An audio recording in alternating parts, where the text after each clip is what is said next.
Olá a todos, eu me chamo Bruno Toniolo, eu sou mestrando em Ciências Ambientais da Unesp Sorocaba e eu gostaria de apresentar meu trabalho, cujo tema é Acompanhamento da Expansão Urbana na Unidade de Negócio Oeste Sabesp com o uso de tecnologias.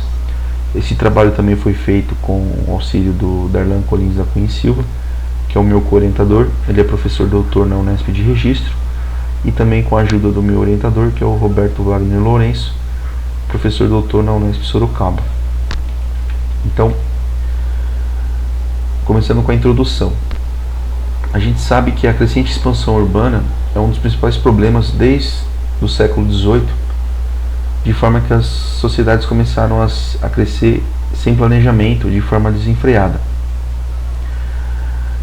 Esse crescimento desenfreado, ele pode trazer muitos problemas ambientais negativos, impactos ambientais negativos, como a supressão da cobertura vegetal, o efeito das ilhas de calor com temperaturas muito grandes, desagradáveis ao conforto térmico, e também outros problemas que podem acarretar malefícios à habitabilidade ou à qualidade de vida dos munícipes, conforme Carvalho et al. 2015.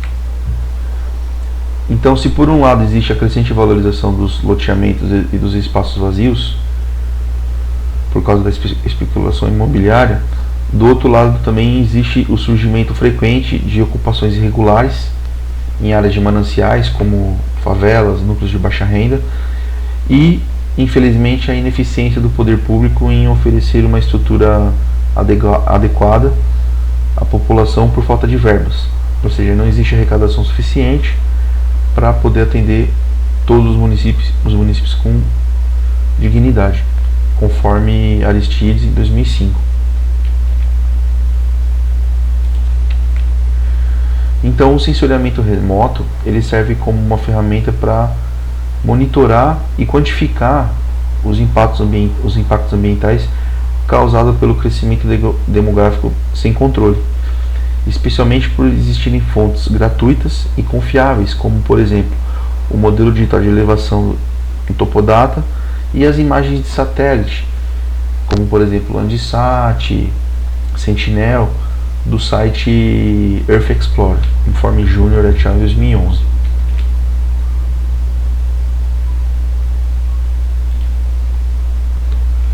Assim, dessa forma, o objetivo do trabalho foi analisar a expansão acelerada do aglomerado urbano na unidade oeste da Sabesp, ou seja, quanto que a mancha urbana cresceu num período de 1986 a 2017, num período de 31 anos.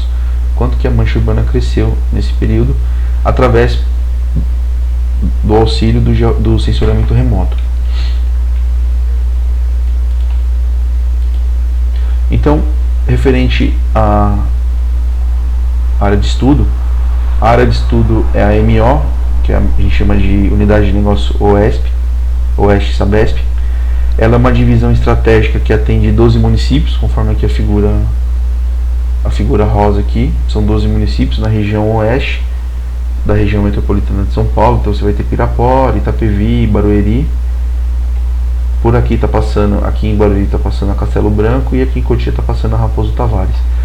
A MO ela possui quase 1.036 km², tem uma população de 3,5 milhões de pessoas, opera 12 mil quilômetros de rede de água e 8 mil quilômetros de rede de esgoto. A unidade oeste ela é a unidade que mais cresce referente ao crescimento imobiliário, devido à vastidão das áreas verdes, principalmente em Santana de Parnaíba e Cotia. Então, a metodologia foi feito um estudo multitemporal dos anos de 86, 2002 e 2017, entre os meses de abril e agosto, para você minimizar a interferência atmosférica. Seria a cobertura de nuvens, porque a cobertura de nuvens ela dificulta você identificar as classes do solo.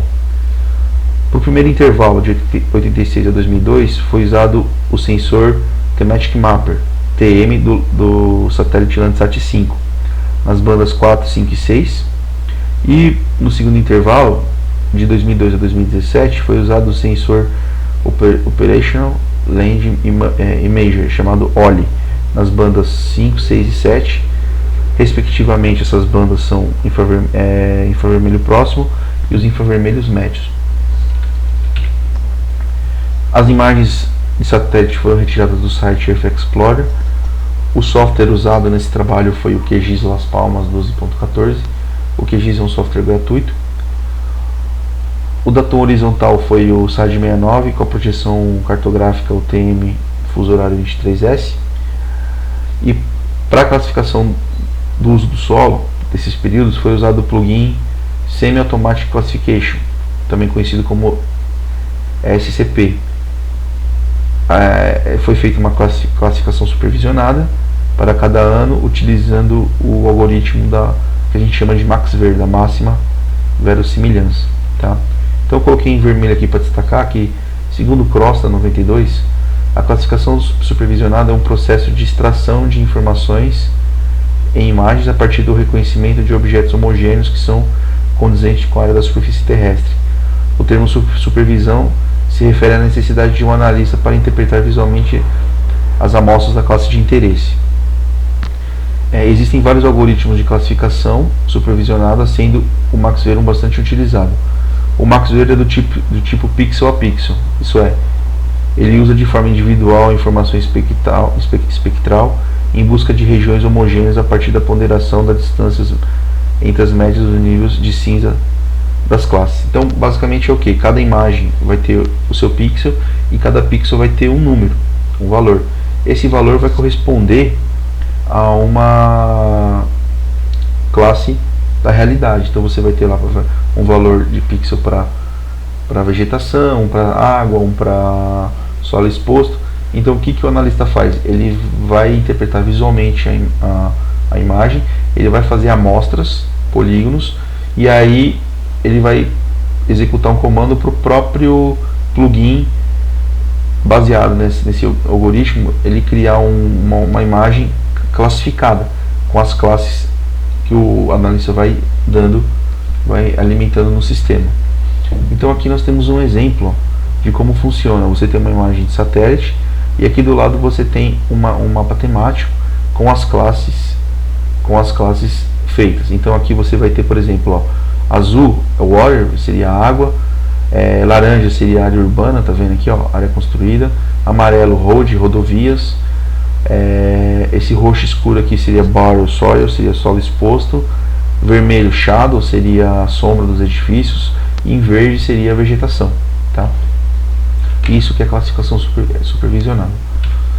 Então foram consideradas 5 classes para fazer esse trabalho: área urbana, solo exposto, área degradada e pastagem, vegetação arbórea e espelhos de água. Depois que foi feita a classificação, as imagens foram vetorizadas, transformadas em shape, e elas foram retificadas manualmente no Google Earth Pro para arrumar os detalhes. Então aqui, como resultado para MO, nós vamos ter 5 classes, e para cada ano a gente vai ter as áreas em quilômetros quadrados. Então a gente pode ver que para o ano de 86, o que interessa para a gente é a área urbana. Então a gente pode ver como cresceu. Em 86 tinha mais ou menos 167 km quadrados. Em 2002 pulou para 258 km quadrados. Em 2017 aumentou para 298 km quadrados. Então a gente pode ver que o crescimento mais forte, mais intenso, foi no primeiro intervalo. Em contrapartida, a vegetação arbórea, que são as matas e florestas, ela diminuiu. Ela pulou de 374 km quadrados para 264 km quadrados em 2017. A hidrografia também diminuiu por causa do assoreamento dos corpos hídricos, e a vegetação arbustiva aumentou significativamente, também de 323 para 361 km quadrados.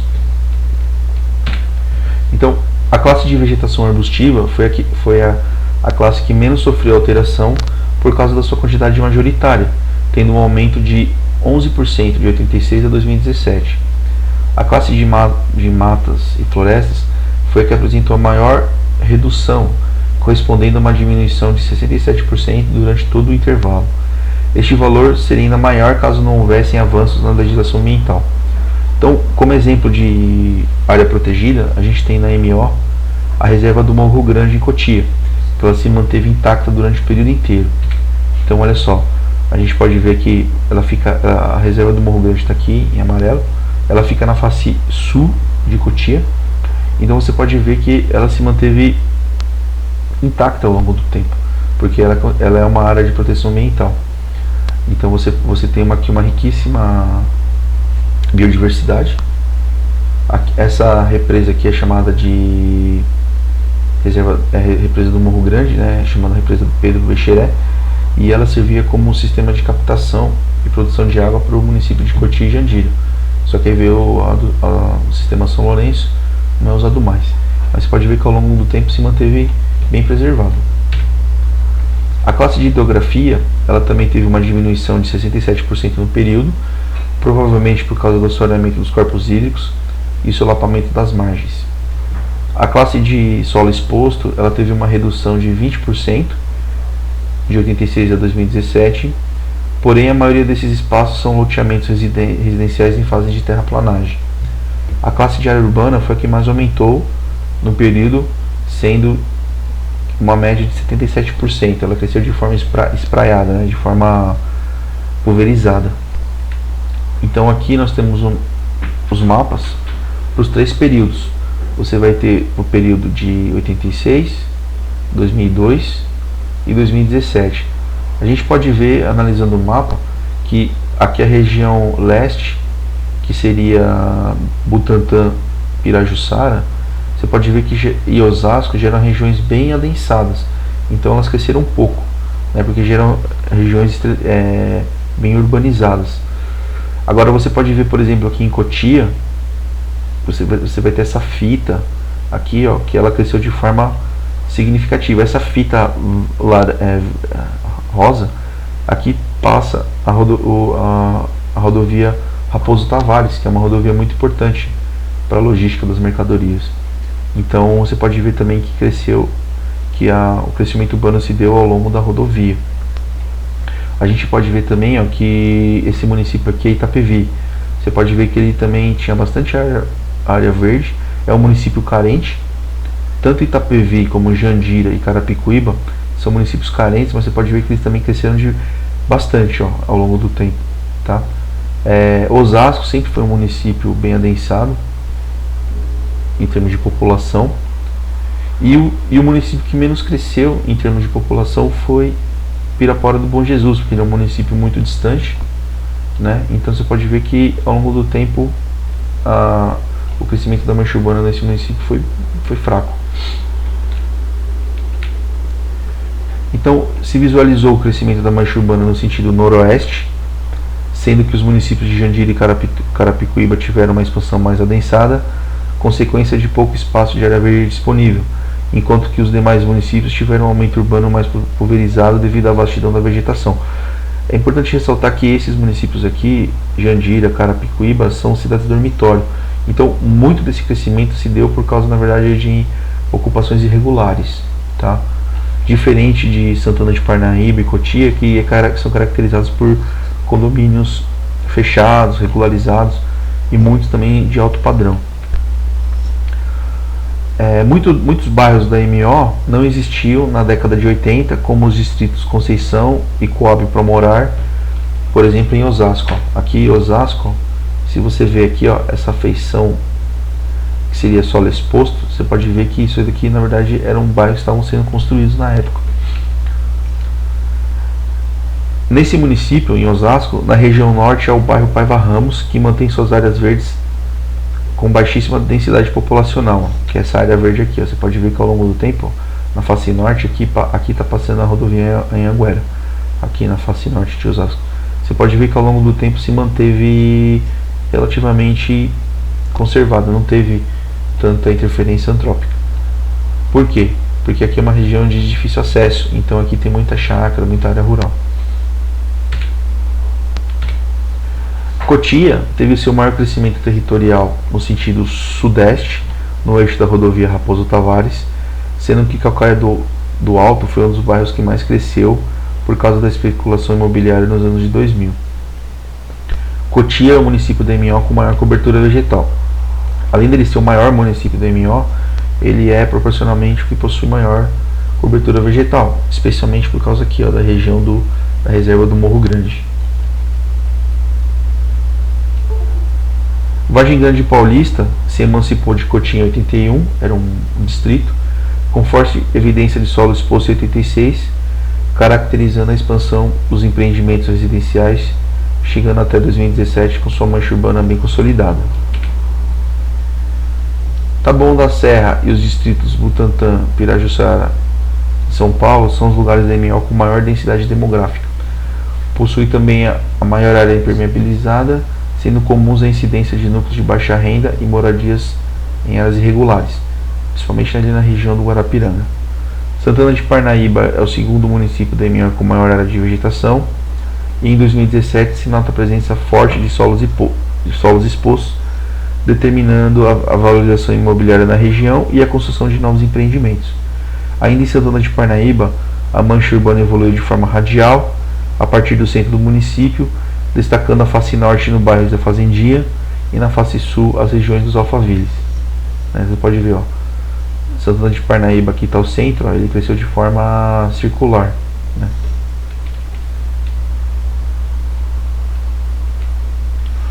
Os municípios de Itapevi, Jandira e Carapicuíba possuem uma população com IDH baixo, segundo o IBGE 2010, sendo que Itapevi é o município que possui o maior crescimento imobiliário desses três, devido à abrangência das áreas verdes, especialmente o segmento de moradia popular, Coab e CDH1.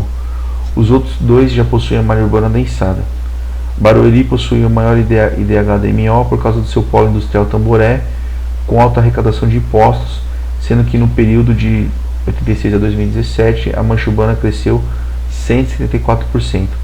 Em Pirapora do Bom Jesus, o crescimento territorial foi maior que o demográfico, no período 415% e 335% respectivamente. Então aqui a gente tem o crescimento por ano, você pode ver que em vermelho foi muito grande o maior crescimento.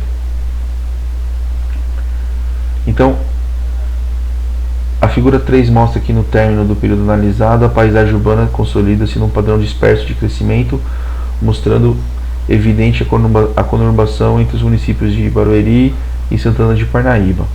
Ressalta-se que o aumento da conurbação implica na intensificação dos fluxos sociais entre os municípios, incluindo os mais remotos, como fragmentação do local de trabalho, movimento pendular e migração para o consumo.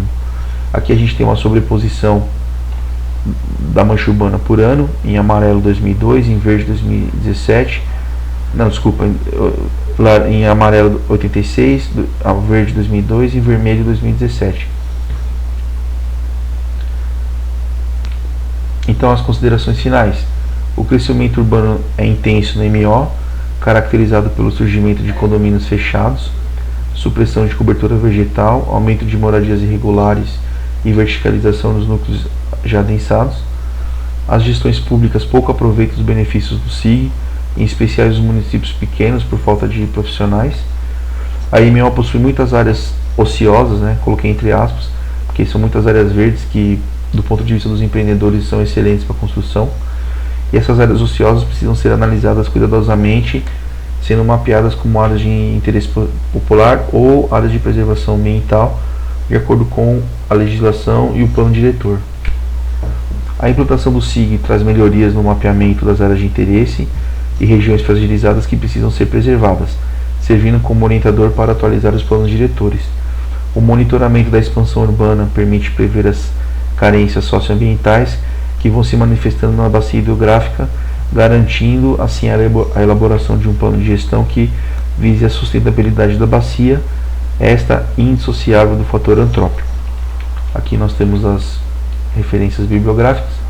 Eu gostaria de agradecer ao pessoal da Sabesp e também a comissão organizadora desse evento pela oportunidade de eu estar apresentando. Muito obrigado e até a próxima.